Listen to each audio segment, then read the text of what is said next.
Interestingly enough, I'm not good at math, but accounting is not about math.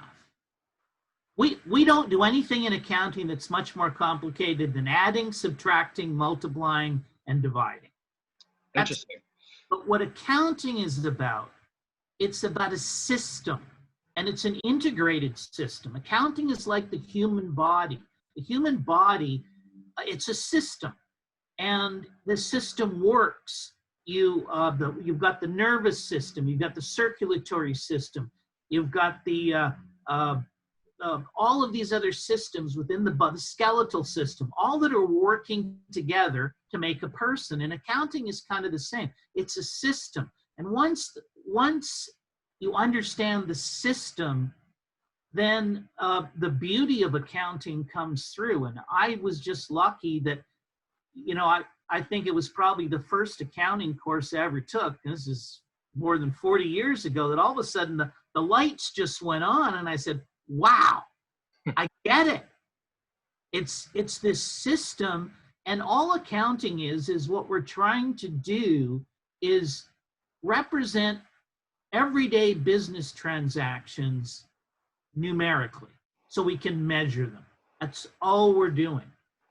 And so once you get over the math and you start to understand this is really just a system, and you start to understand how that system works, it not only becomes very easy, but it becomes also a beautiful thing. It's just an amazing, beautiful thing. Our guest today is a lecturer at Cal State University, Dominguez Hills, but that's not all. He is a writer, consultant, teacher, and financial strategist. He has worked as an advisor for more than 100 management teams, has held the title and responsibility of CFO for 3 publicly traded companies, and during his highly successful career as a financial executive, he has helped raise over $250 million for those companies. Ladies and gentlemen, Mr. Michael Manahan. Welcome to Rapid Fire FX. Our guest today is Michael Manahan. Mike, thank you so much for joining us. Happy to be here. Awesome. Well, are you ready to go, sir? I'm ready. Let's get started. Let's do it. What is your most recommended resource or tool? People. You can read all the books. You can have all of the knowledge about whatever field you're in, marketing, production, finance. It doesn't matter. The world revolves around the interaction of people, and you can accomplish more with other people. And so to me, the biggest resource you need to have as a successful person in any endeavor is lots of people. For entrepreneurs who want to take their game to the next level, what would be the first book that you would tell them to read? Well, I'd like to think you'd want to read a couple of my books. I've published Secrets to Raising Capital for any entrepreneur that's starting a business and wanting to raise capital.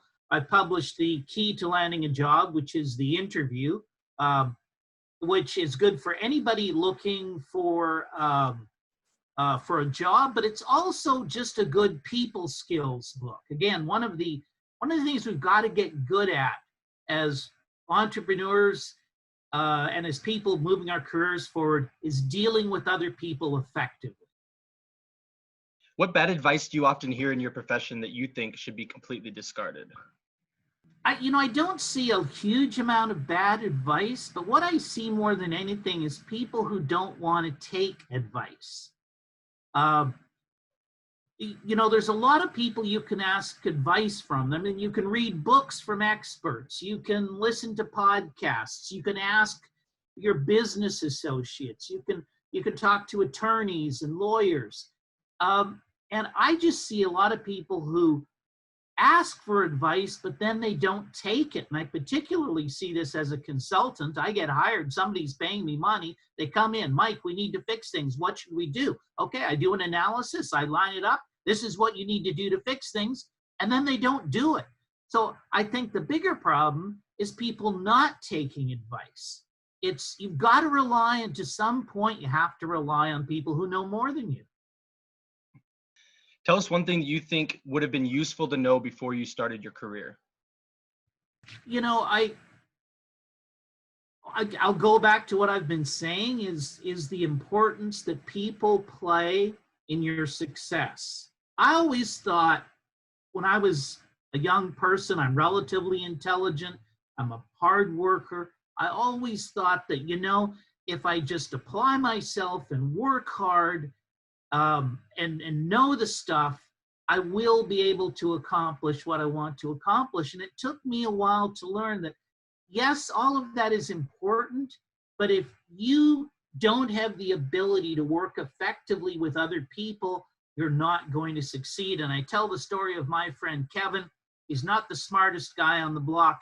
Went to MBA school with him. I don't think he would have graduated if we hadn't have helped him with his assignments. But he's a great people person, and he just retired. He was the CEO of a multi-billion-dollar international corporation.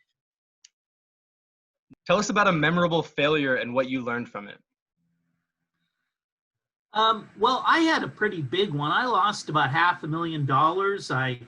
I was working as a consultant. They offered me a job, said, come on as the CFO. And in addition to that, we'll give you a piece of the company. I invested my money into the company. We had a product that was probably before its time. We had a CEO who was not a good, effective leader. And to make matters worse, he didn't build good relationships with our key customers. And then to raise money, we ended up losing control of the company. And so we had investors who were trying to tell us what to do. And so all of those things combined resulted in the company just imploding. And so I guess I learned losing control is not a good idea. And also customers are super important, and make sure you've got a good leader in the organization. Mike, can you tell us about something that you're working on right now that you're excited about? Yeah, it's my next book. It's called The Secrets of Career Success, or How to One-Up Your Boss. And basically, there's a lot of books about getting jobs out there, how to find a job, how to do interviews and things like that. But what my book focuses on is how do you maximize your earning potential over the lifetime of a career, no matter what career you choose.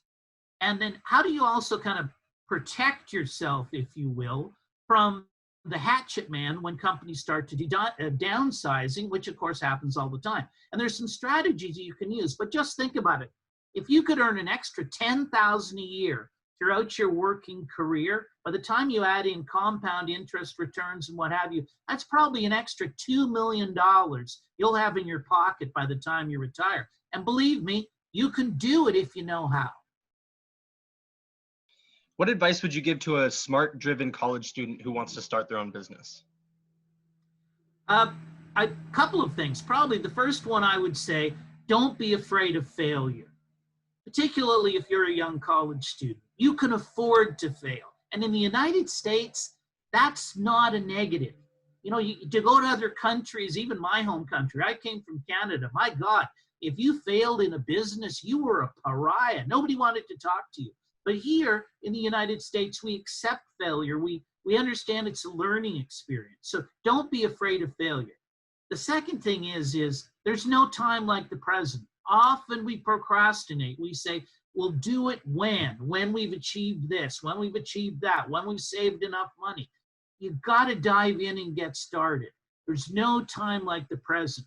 Don't delay, don't procrastinate. Just dive in and start doing it. And I think if you kind of take that approach, you'll increase your chances of success. And I think you'll have a lot of fun doing it as well. Mike, this has been a great pleasure. I really appreciate you being here. Where can people find you online? Well, you can go to LinkedIn, obviously. Just search for my name, Michael Manahan, on LinkedIn. There's only 2 or 3 of us on LinkedIn, so it should be pretty easy to find. You can go to my website, which is bizrap.org. That's bizrap.org.